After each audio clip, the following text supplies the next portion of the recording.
Welcome to the Food Junkies podcast. Here, we aim to provide you with the experience, strength, and hope of professionals actively working on the front lines in the field of food addiction. The purpose of our show is to educate you, the listener, and increase overall awareness about food addiction as a disease with abstinence as the solution. Here, we talk about all things recovery. Most importantly, how to thrive rather than just survive. So stay positive, make a change for yourself, tell others about your change, and hopefully the message will spread. Hey guys, there's still time to join us in Bristol, UK on Friday, May 20th for the first International Food Addiction Conference. Clarissa and I will be presenting, along with Dr. Jen Unwin and others, on our food addiction research clinical trial and what we know so far. Check the show notes to purchase your tickets. If you can't meet us in person in Bristol and you are interested in participating in our research, we are currently recruiting for our next groups that will begin treatment sessions in June 2022. Please fill out a contact form as soon as possible, as we'll be starting our screening process in early June. Check the show notes for the link. Okay, guys, today we have a really special guest. Monica was a participant in our research. Monica Anderson is a 43-year-old working mom of two who has spent her career working in the retail industry, focusing primarily on product development. She self-describes as being gripped by eating disorders and addictive eating habits from adolescence until she had what she can only define as a divine intervention at the age of 42 that started her on her road to recovery. Monica has spent the last year working intensely on reprogramming her mind and life with the objective of being free from obsessions about body weight, shape, size, and to find freedom from harmful eating practices. Monica has an extremely supportive husband who has encouraged her to push and continue her journey, and she is motivated to do the hard work with the hopes of not passing on her disease to her children. With determination, faith, extraordinary effort, and the supportive help of Molly Painshop and Clarissa Kennedy and the Sweet Sobriety Group, she has made tremendous progress in healing her relationship with herself and food. Monica has the ultimate goal of making a full recovery to live a life of freedom from disordered eating and to find love and acceptance for herself within herself. Clarissa and I sat down with Monica, and this is what we wanted to know. What it was like for her before recovery. What was her turning point or her aha moment?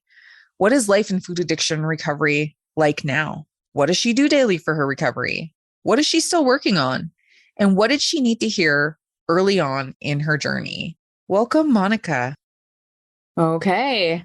Well, thank you so much for agreeing to be with us here today, Monica. Clarissa and I just really felt like you have a lot to bring to the table. You have a lot to share that I think others can use your story potentially as a blueprint for getting their recovery started. So will you give us your story? Will you talk to us about your path and what it was like before recovery and what got you into recovery? Okay. Yeah, absolutely. It's like kind of surreal to be on this side of it because your podcast was like a huge part of my recovery at the really early stages. So it feels like a little emotional to be doing that. It's because like I listened to like so many other people's stories and I never thought I would like cross over the other side. So anyway, it's like I wanted to say that at first, kind of feeling a little strange, but in a good way.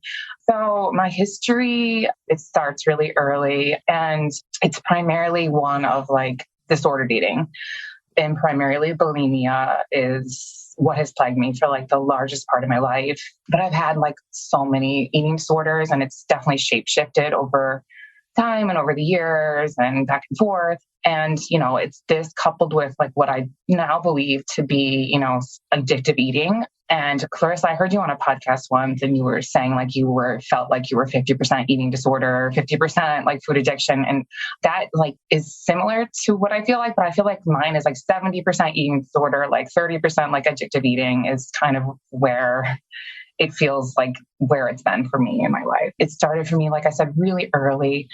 My mom was a young mom. She had my sister when she was 19 and she had me when she was 21 and she got divorced when I was a baby. And my sister had a lot of health issues growing up and she still does. She was born with cerebral palsy. She was severely underweight. She was like in the Mayo Clinic when she was little and just like really tiny.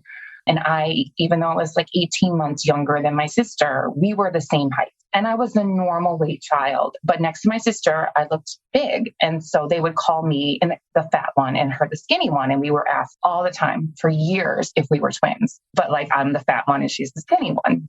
So like, this is like, I'm impressionable. I'm like, this is happening like multiple times in my younger years. And then my very first memory in life, I was at the mall with my aunts. They were teenagers, my grandmother and my sister. And I am like probably between 2 and 3 years old. And my aunts are buying my sister an ice cream cone. And they say, Monica, you can't have one because you're too fat. And I'm like bawling.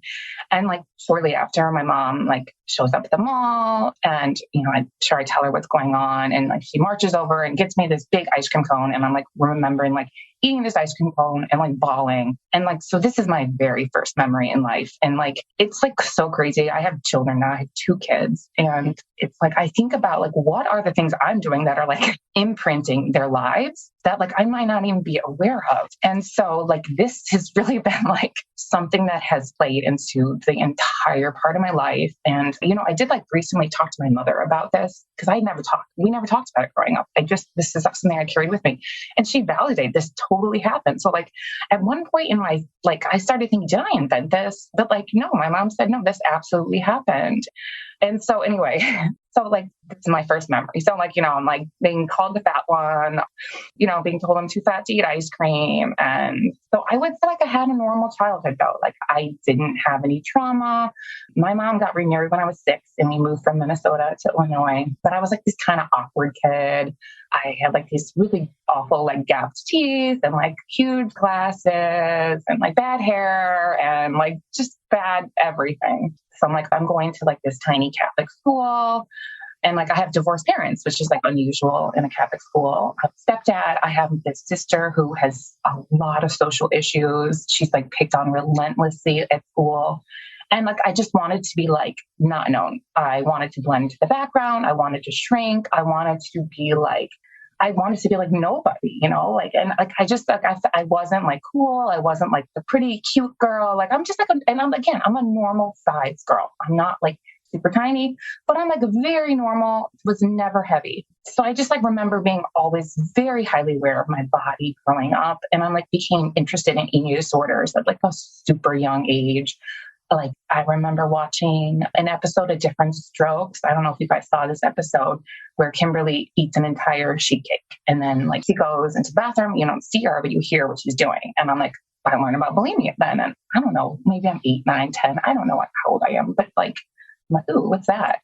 And then I remember watching the Karen Carpenter movie with my mom and like learning about anorexia and laxatives. And like, I'm fascinated by these stories, like who, and I'm like, I'm under 10 at this point and I'm too young to be interested in this type of stuff.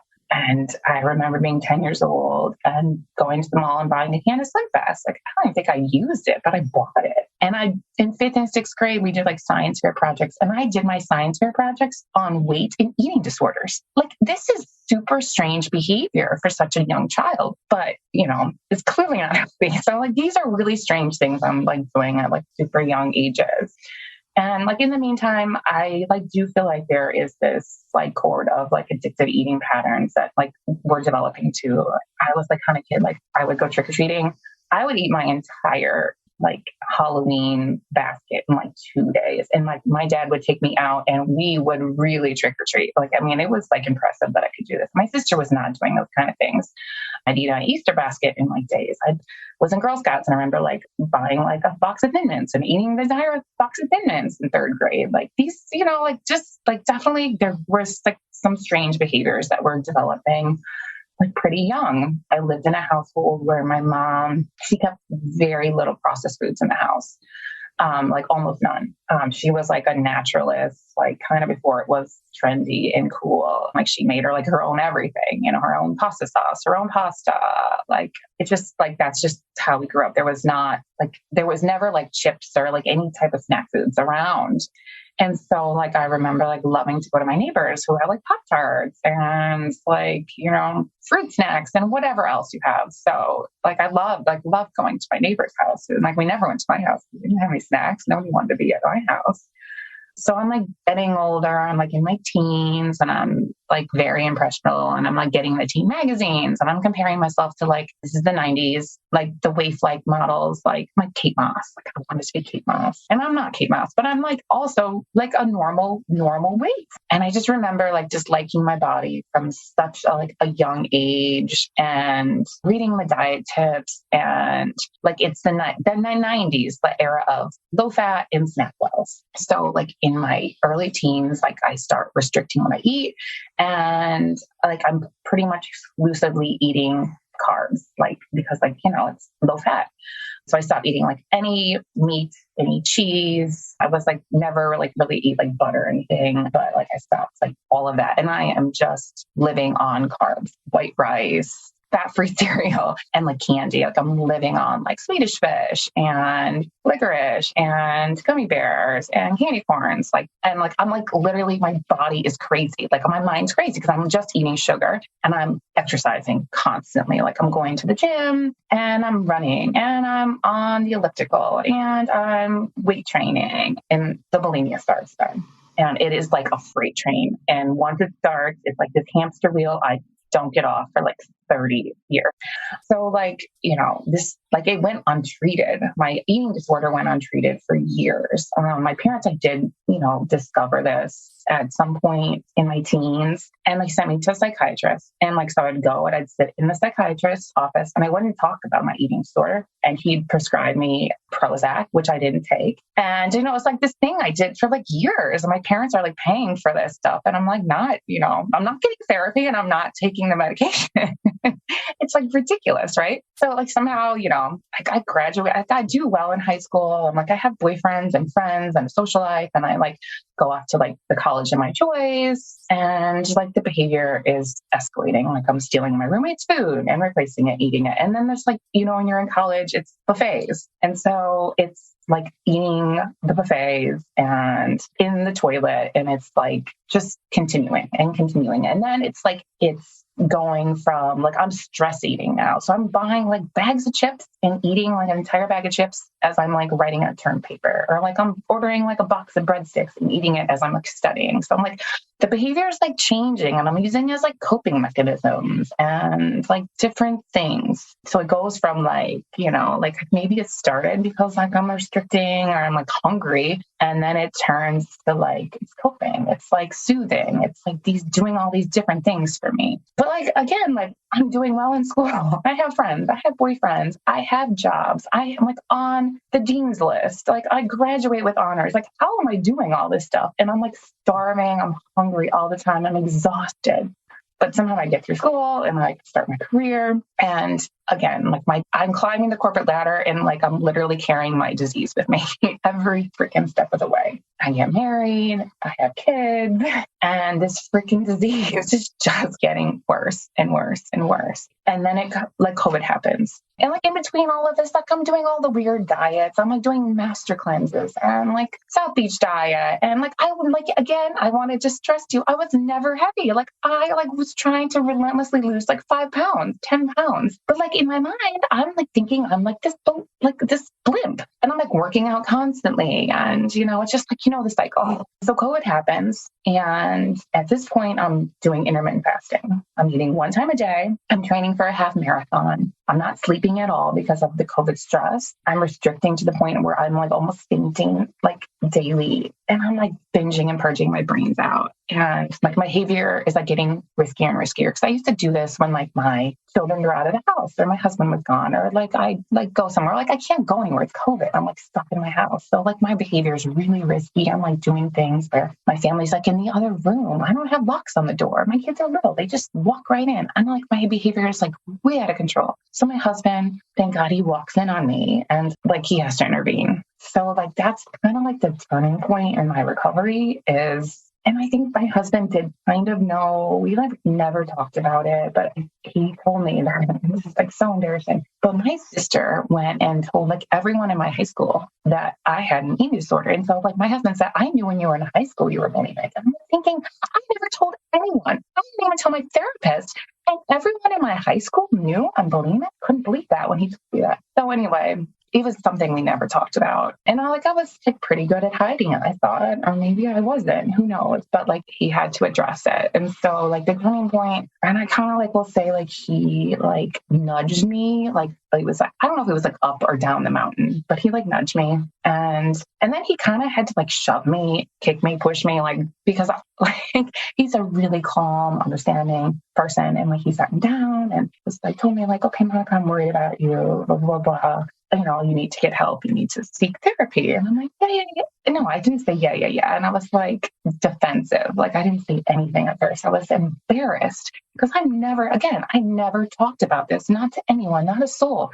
Here I am, I'm 42 years old and I'm having to like address this for like the first time. Really. And it's my husband and it's like, it's got shame and all of this. And I'm like, you don't understand. Like, I don't want to do these things. Like, I'm just like, I can't stop. And so I got to do nothing. Like, I'm like listening to podcasts and like, you know, thinking like, oh, by osmosis, this podcast is going to cure me or something. But like, they're not really very good podcasts. Like, they're not like the ones I found later, you know, like these, just like this, whatever, it doesn't matter. And so then like my husband like sits me, and that's my behavior's getting worse and worse. It's like not getting better. And he sits me down again. He's like, you're going to do something, or I'm going to figure out something for you to do. And I'm like, all right. And so like around this time, like really shortly after, I get like this like little alert from my Libby app, my like library Libby apps thing, like Breaking Up with Sugar. Your book Breaking Up with Sugar is available. And I'm like, I don't even know what it's about. Like no clue. I'm sure I like preserved it thinking it was like a diet book at the time. Cause like, so anyway, this like comes and I start reading the book and I'm like fascinated. I'm like, OMG. Like, I don't even say OMG. I don't know why I said that, but it was like a light bulb. And I was thinking, oh, this is so interesting. I think there's more to this than like, I clearly know I'm eating disordered, but like, there is a component of like eating issues like, you know, sugar and flour and all of this too, that I'm thinking about. So I join Molly Carmel's Facebook group and she sends me a message and I'm like, oh my gosh, she sent me a message. And I'm like, thank you for joining our community. And I'm like telling her, oh, Molly, like this is such a good book. Thank you so much. It's like really eye-opening for me. In the meantime, like I'm still like literally doing nothing besides like reading for my recovery. And I had like a bulimic episode, you know, but like I'm trying to break up with sugar. At this point, I read her book and I'm like, okay, all right, this is what I got to do. I got to break up with sugar and this will cure everything for me. But like, I don't like, she lays it out in the book, but like, I still like, I'm trying in jest to break up with sugar and I'm failing. And like, just like a few days go by. And I have this like bulimic episode and like where I'm sitting now, my daughter's wall is like right here, right next to me. And I don't have a lock on my door. And like, you can really hear, like my house is old and I'm having a bulimic episode like right next to her. And she doesn't walk in, but I I don't want to be doing this anymore. Like all of a sudden I'm like, I gotta figure out what to do. Like I cannot live like this anymore. And I have what I can only describe as like a divine intervention. And like in the next series of things that happened to me, like, I don't know that they would have happened without like some type of divine intervention. So like here, like, oh my God, this like bucket of vomit in front of me. And I like get down in the corner, this wall right here, and I get down on my hands and knees. And I am not like a spiritual or religious person at all. And I get down on my hands and knees and I start praying to God. And it's a simple prayer. And the prayer is, God, release me from this. Like, please release me. And I stayed in that position. And I don't know for how long.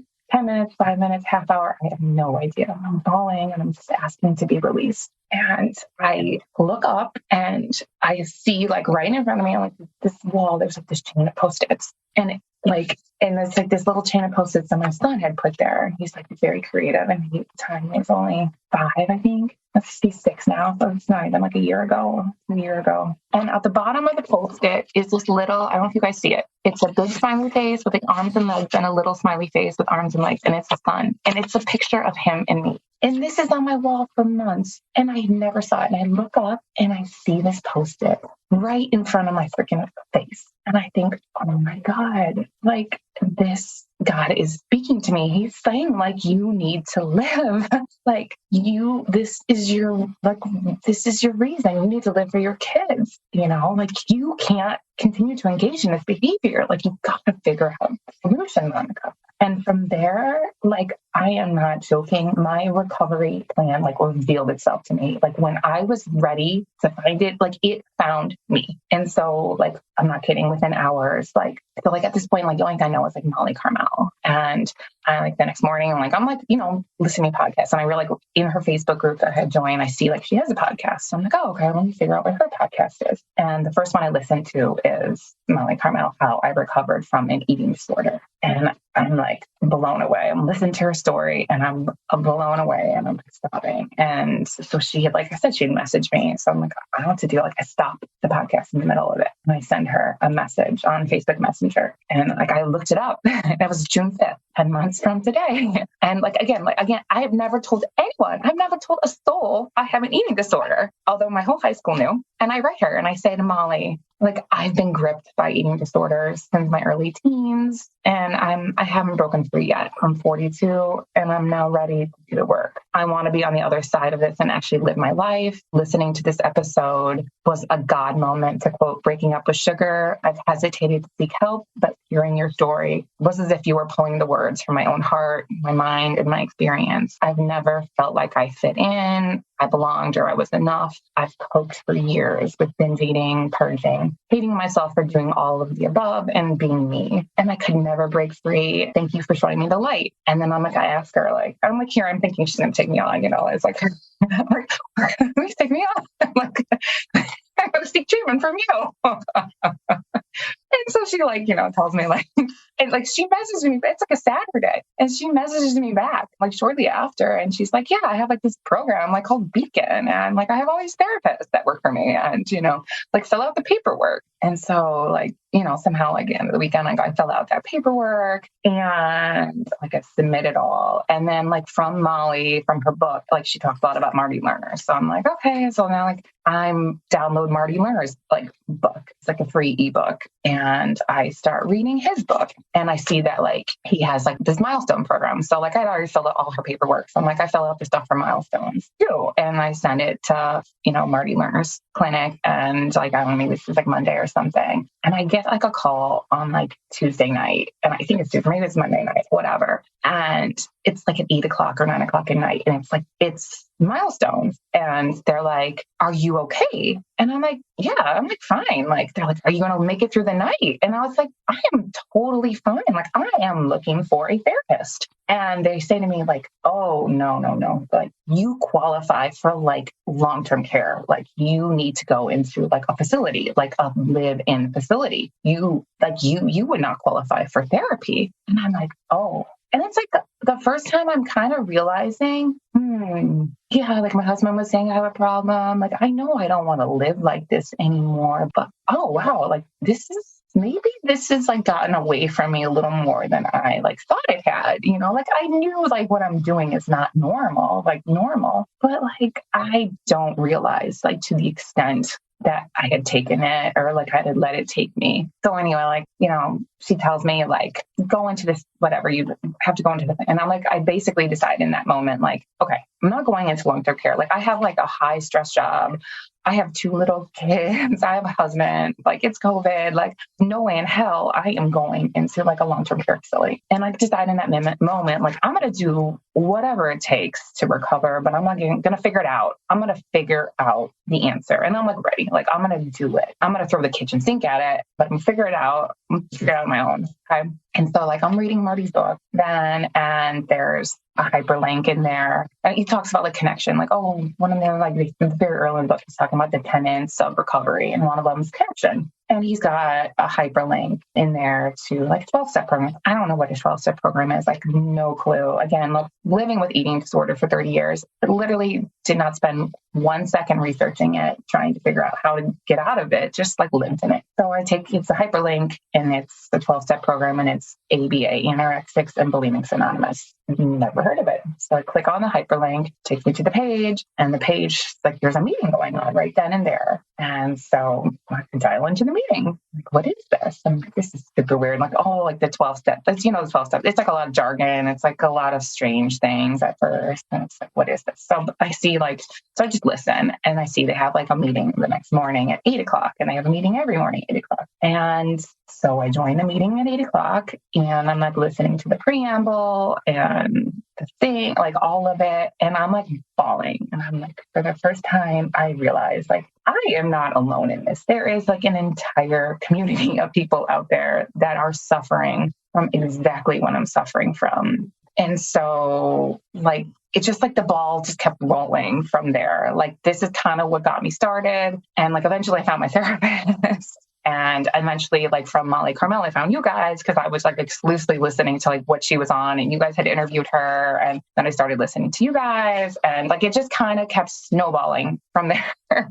But it like really started. It all started from me getting down on my hands and knees and just praying to God. Like, so anyway, this is like a very long answer to your question, but yeah. So that's how I got where I am. No, that's great. So can you share with our audience what it was like in the beginning when you finally made that decision? Okay, yes, this is what I'm going to do. Like, how did you find the strength to keep going? And was it an easy peasy recovery process for you? Oh, no. I mean, okay. Was it easy peasy? Absolutely not. Like I've done really hard things in my life. And this is like another hard thing. I had both of my children vacuumed out of me, which was hard. And I don't know, this might have been harder. It was really, really difficult. So like I said, I was like taking it, like I'm doing this on my own because I'm taking in like all of this information, like a ton of information. I'm like getting super confused in the beginning. And I'm like, there's like so many conflicting messages out there. And eventually like I'm with a true eating disorder therapist who like believes in like not the addiction model, like all foods fit in moderation type of thing. So I'm like seeing her. But I'm like, like really believing there's like a component of like addictive eating, like to like what I have. So I got really turned around and confused by that. And like, I'll say like one of the most difficult things in the beginning for me was like, just like I saying, admitting to myself that like I had a disease and I had an addiction, and then like being honest with myself about it. And then like being honest with others about it. And like I had decided like I need to start telling people because like I need to start living my truth and recovering. And I'm like living in this for like 30 years, hiding, sneaking, lying. Like this is my behavior. Like I'm living a double life for decades. Like I have two lives, and like I gotta live one life, and I have to be like really honest about it. Like I just decide like I'm going to be completely honest. And I had a girlfriend that had like really recently gone into alcohol treatment, and I remember her being like super like vulnerable and honest and just like being open about it. And like I did not have like any like I didn't think it was shameful. Like I was so proud of her. And like, she felt like a safe space for me, like the first person for me to tell. Like I had known her for like a decade, of course, never told her. And so I remember sending her a text message, and like, this was like maybe like the day after like meet with my therapist for the first time. And I send her a text message and I say like, you've been so honest with me about your journey. I want to be honest with you about something. Like I'm suffering from eating disorders for all these years, and I'm taking the first step to get help. I'm like literally about to pass out. I'm like, this is a dear friend of mine, and she's been going through hell and back and been in alcohol treatment, and I'm like about to pass out sending her this text message. So like I send the text and I put the phone down and I just have to go. And I just start walking and I'm walking. And start storming. And I come back and I get this message from her, and like, it's exactly what I need to hear. And I'm like, oh my gosh, I pulled it. And what does it say? Like, she basically says to me, like, oh my gosh, so proud of you. And she says, like, this is going to be the hardest thing that you've ever done. You need to take it like a day at a time, give yourself grace and like baby steps. And like, I didn't really know what that meant at the time. Like I'm reading it, but like, oh man, I really know what that means now. So like once I was honest, like with myself and my first friend, and it became like so much easier. And then I just started like, I wasn't like telling everyone, but it's like when I was like with like those close people, like I would share with them like, hey, like this is what I'm going through. Like things are like a little different for me now. Like I'm not doing all the stuff I used to do. And like, it came like really liberating, like to live in my truth then and to like not live in my disease, like I say, like in those rooms, secrets keep you sick. Which I truly believe that. And like, what gave me the strength to keep going? Ultimately, it was like, I was coming up, my daughter at the time was 9, and she was coming up on the age where I was when I started my really awful behaviors. And like, I remember saying to my therapist, like, I would rather cut off my left arm, and I'm left-handed, than transfer this disease to my daughter. I'd rather cut off both of my arms. Like my daughter, she's like strong and confident. And I'm like, here I am engaging in some of these risky behaviors, or she could have like, I don't have a lock on my door. She could have walked in on me. I'm like, at any time. And I'm like, I ultimately, like, I kept going because I'm like, I cannot transfer this to her. I cannot transfer this to her. I cannot transfer this to her. I cannot transfer this to her. Like, I need to protect her at all costs, even though I wasn't protecting her at all costs. Like, it finally, like, once my eyes are open, like, I could not shut my eyes. I couldn't. And so like, that's really what gave me the strength to keep going. And also just like that God like showed me over and over and over again that my life mattered. Like, I mean, I wasn't asking for signs, but anytime like I was having a hard time, like I'd look up to the sky and like I'd see angel wings, or like I'd be walking and it's a fall and like there's like a yellow brick road in front of me of like leaves. Like, I can't tell you all these crazy signs that were happening to me that like were showing me, like God kept showing me, keep freaking going. Like, I kept slipping and I kept falling off, and like I just kept getting these signs, like, keep going. And ultimately, like, I just like knew in my heart, like I had to keep going, like for me, for my daughter, for my family, but like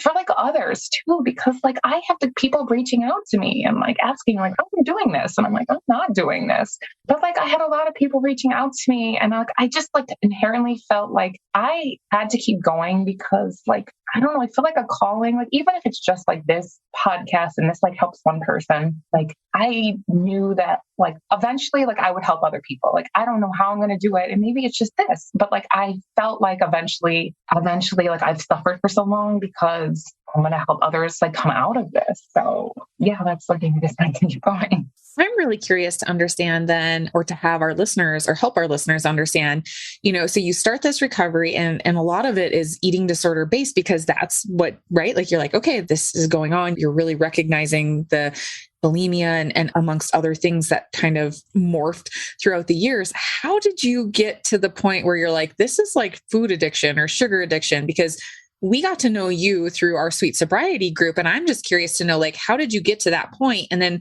during the course of that group or since that group, what has been the most helpful for you from that? I mean, like what I was binging on was like hyper palatable foods, right? It's like, those are the things I'm like, was really good at restricting. But like once, like I would have that first bite of like whatever it is, like cake, like it was on, like in pretzels. And but it came on like a little bit later for me. Like, and it got stronger later, like that part of it. So I think, and like when I'm just like reading, like, and also like understanding, like these foods like hijack your brain. Like, they are drugs. Like, I mean, they turn your brain on like drugs. And like, that's what my experience was. Like, every time I would have these types of foods, like I would feel out of control. And yeah, so I guess like that's kind of how, I don't know if I'm even answering the question. Yeah, that's how you kind of figured out that there was something else going on. And then if so from there, like what kinds of things, I guess, maybe to be more specific is, how do you address the food addiction aspect of it? So, you kind of talked about like ABA and having an eating disorder therapist. What kinds of things do you do for your food addiction recovery, or that aspect of what you've got going on? I have a lot of things I'm doing, a ton of things. It's kind of an exhausting list, but I'll go through some of it. I have like this crazy checklist that I do, but it doesn't have to be crazy. I used to like get up every day and like first thing I do is like I check my email and I'm like into my work and work. And so now like I get up, like I like to get up early. Like I like to get up between like 4 and 5 in the morning and like have just like my alone like recovery time. And I don't turn on my phone at all in the morning. And I just like do my morning routine. And so my morning routine is like me putting gasoline in my car. And like I have to do all these things to like kind of fuel myself for the day. So like I read my big why in the morning, like why I'm doing this. I have like a whole big why that I've written. Like I journal. I make a food plan for the day and I plan my time out in like time blocks. I plan in what I'm going to eat because like I was not like making like eating a priority. I do like affirmations and gratitude and I do some like EFT tapping. I read my goals. Like I have a whole list of like goals for this year. And like my word for the year is freedom. And so all of my goals like revolve around freedom. I do like these visualizations where like I have like my future self is like a healthy, recovered self. And I have like all these like, my present self. And then I have like all these broken little past Monicas, like just like, the Monica when she was like 2 or 3, like that couldn't have ice cream. And like my like high school eating disordered Monica and all these like broken, I'm like, just, it's weird thing, but like I have them like all come together and hug and I'm like holding my current self as I was like holding like this broken little the baby Monica. And like my future self is always saying to myself, like, keep going, like you can do this. Like, so like I do that. Like it just sounds super weird, but like somehow it like comes to me. I do my food prep. Like food prep is like paramount. I do that like after I do like my morning routine, like once my kids are up, I do my food prep for the day. And like I've already journaled what I'm going to eat and like I make my food and then I don't have to think about food. So like my first meal is prepped. My second meal is prepped. So once I'm ready to eat it, it's there. I don't think about it. I follow the food plan that you gave us. And I wasn't doing that at first, but like once I finally realized like I had like all these tools, but like it took a lot of time for me to figure out I had the tools. I like needed people to tell me I had the tools. So and then I like have my dinner planned and like I eat that with my kids, but I do like a daily movement and stretching and I don't like consider it. I used to like look at it like exercise, but I don't now. I look at it as like a gift. Like I get to move my body. I get to, be healthy and I like love being outside and in nature. And like, I do like a lot of gratitudes or I'm like listening to like recovery podcasts when I'm doing my movement. I have an accountability partner. She has a lot of the same issues I do. And we check in like twice a day and we send each other like encouraging messages. At the end of the day, we send each other like a thumbs up or a thumbs down of how the day went. And, sometimes like I have slips and she's like right there to pick me up and, vice versa. That has been a tremendous help for me is having her and just like, sometimes we like FaceTime and my kids have like been on FaceTime with her.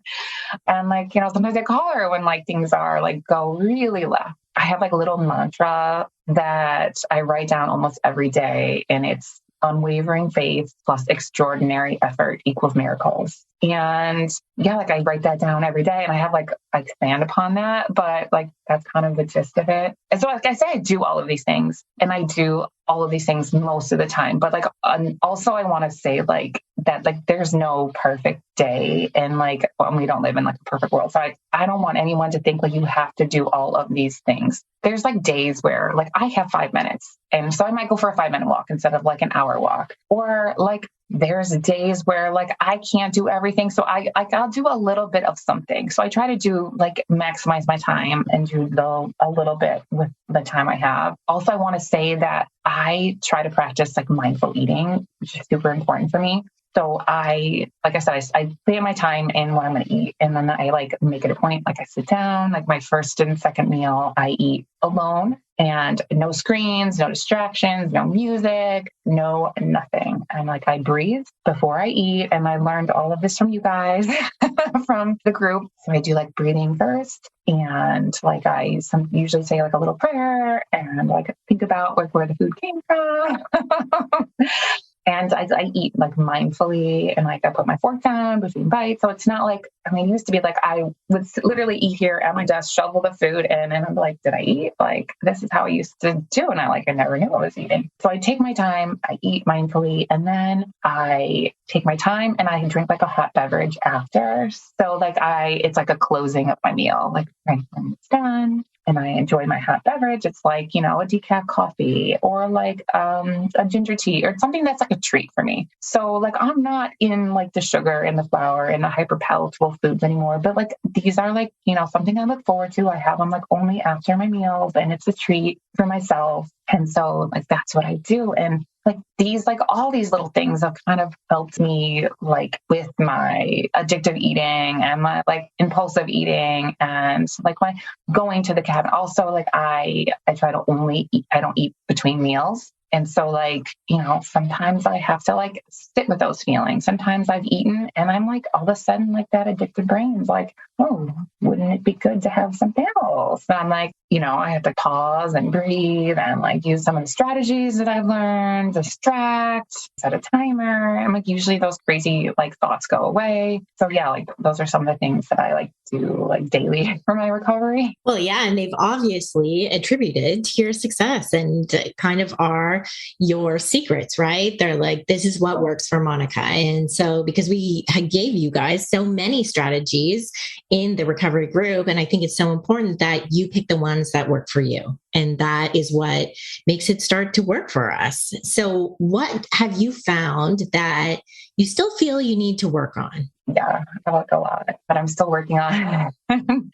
But like I'm like still pretty early in my journey. And so I'm still like creating my identity as a person like that will never binge again, because like my bulimia, but like I've actually been free from my bulimia for 7 months, which I never thought this would leave me. So it's been 7 months over 7 months that I haven't practiced in bulimia. But like I said, like my disorder shapeshifted, like it shapeshifted from bulimia to like binge eating disorder. And so like now, like I am like having to like reestablish my identity as like, I'm not bulimic. I don't feel bulimic anymore. But like now I'm like having to be like, I'm a person that will never binge again. Like this is like the identity I'm needing to establish. I'm also like establishing the identity of like, I'm not recovered yet, but like now my identity is I'm a person in recovery. Like I don't go to like 12-step meetings anymore. Like they stopped serving me. But like I'm a person that's in recovery, and I do like, I don't know, a lot of other things that I didn't even talk about for my recovery. I'm still working on like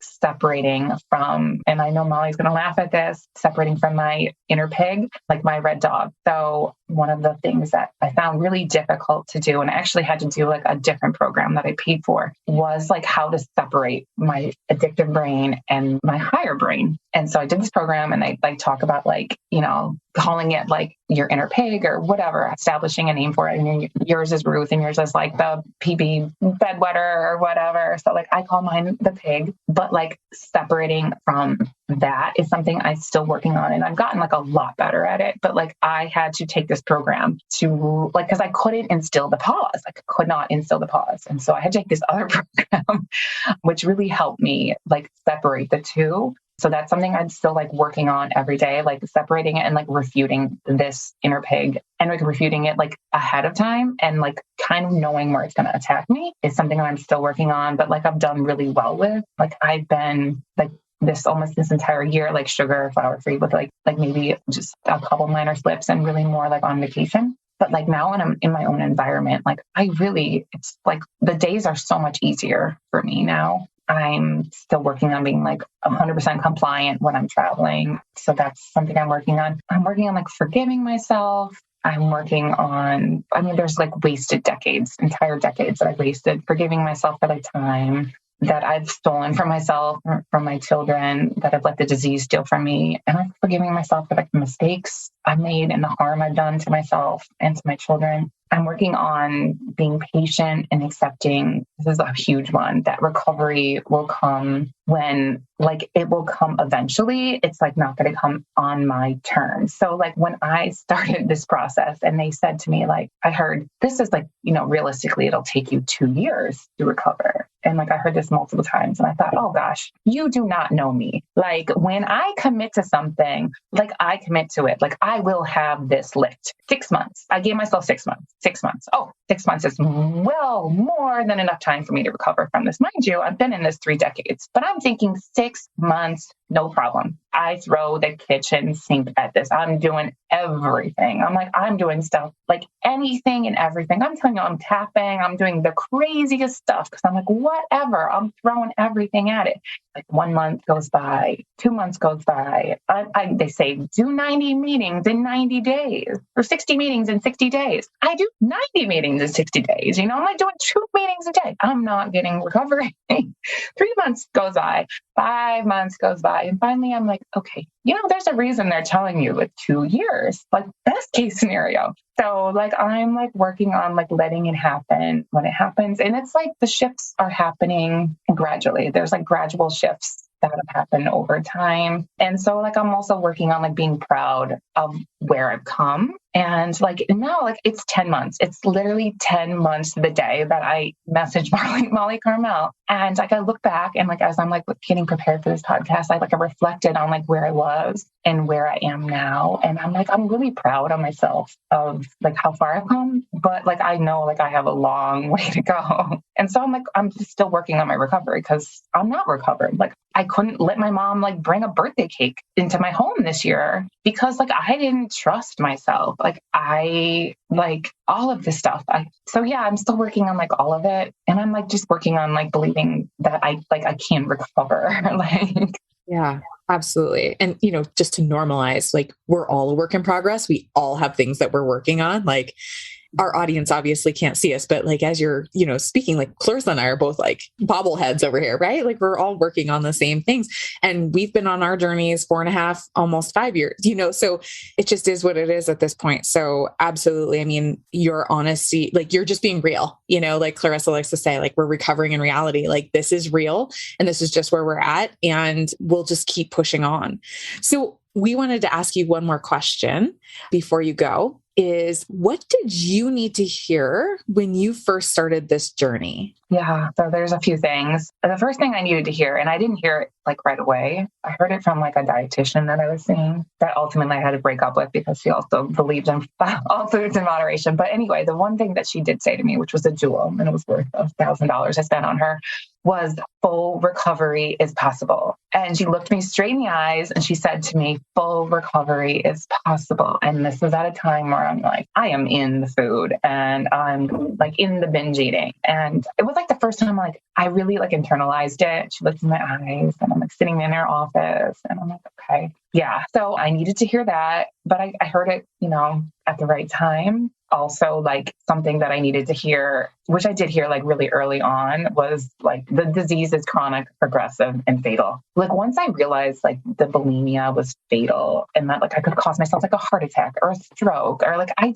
really was super naive to like the things I was doing to myself. But like even in the food, like doing like the sugar, it's like diabetes and, heart attacks and cancer. And so like all of this is fatal, right? So like we have to take it seriously. Like, and when and I'm like, Molly's seen me in the groups sometimes and I'm like really strong with like my words, but like when I like talk to some of the other girls, but yeah, like this is a really serious thing. And the longer it goes untreated, the harder it is to come out of. Like, here I am 10 months and like, I'm still trying to come out of it. So I would say early intervention is key. Like I would say like another one, I mean, you hear these in the rooms, but like suffering is optional. Like life is like so much better than you could imagine. So like just get started. You don't have to have like all the answers. Just start the recovery. Don't be afraid of failure. Like, I'm walking proof that you can fail over and over again, but you have to get up. You have to get up and keep trying every day. And you like have to like commit with, you've got to commit with perfection and forgive yourself with dignity every day, commit, like aim at that bullseye every day, aim at that bullseye every single day. But like, like you've got to dust yourself off and like forgive yourself as soon as you can when you fail and believe in yourself despite like obstacles, failures, setbacks, left turns, like, and all the day ones, like, and really like, I don't know, like I would say don't count. I don't think counting is productive. It wasn't productive for me. And also like everything worth having is worth fighting for. And just like break it down into like little steps, like, cause like I wasn't sitting there thinking like every day, like, oh, tomorrow I'm going to be recovered. Like I'm like literally when I'm in it, I was just like focusing on getting through the day. I'm focusing on getting through the day. I'm focusing on getting through the meeting. I'm focusing on like, whatever I can. So break it down into like tiny action steps and like the little steps, the little progress you make will bring you there. And that's just like life, like out of the food is like so much better than you can dream of. It really, really is. Like life is better. Like just the simple, like walking outside and looking up into the sky. It's like a million times better than like binging on an entire box of Girl Scout cookies. Oh, thank you so much, Monica. This has been I loved hearing your whole story. I had not heard it all before, and I can relate so much with everything that you were sharing. And I think so many of our listeners have this like nuanced eating disorder or disordered eating food addiction relationship. And I know that your story and how you've recovered is going to help so many people. Thank you so much. Thanks for having me, guys. Thank you for being here. Thank you for showing up in the groups that you show up in. And it's really funny. We just saw you the other day in group, and after you had to sign off early, and somebody was like, I'm writing down what she just said. Like, that's a great quote. And so, I mean, I just want you to know, right, that people hear you speak and they hear that you're coming from a place of caring when you're sharing in groups, right? And so I just want to let everybody know, like, if you ever hear Monica and she's sharing to you or with you or about you, about something in group, it's because it's coming from her heart, and people are writing things down. And, I think it was like we were talking about sparking joy, and you said, if it doesn't spark your recovery, get rid of it. And this gal was like, I'm writing that down, and I think those are the kinds of moments that we all need. And so, like you were talking about the connection, and my biggest takeaway from this conversation today is just, you kept asking for help, you kept reaching out, you kept connecting with professionals, with accountability people, with groups, whomever it was that you needed. You never stopped. And I doubt you're going to stop.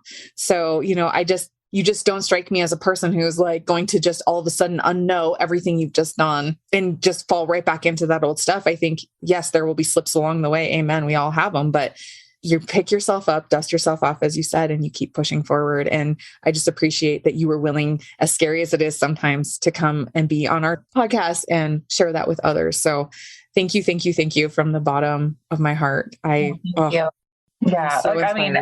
Sometimes I say to myself, like, once you escape prison, like, don't climb the wall in reverse. I've heard that before, and like, run like hell in the other direction. And so, like, when I have those thoughts, sometimes I say that, don't climb the wall to prison in reverse, Monica, you're out of it. I never want to go back. Like, I never, ever, ever want to go back ever again. Amen. Awesome. Thank you so, so much.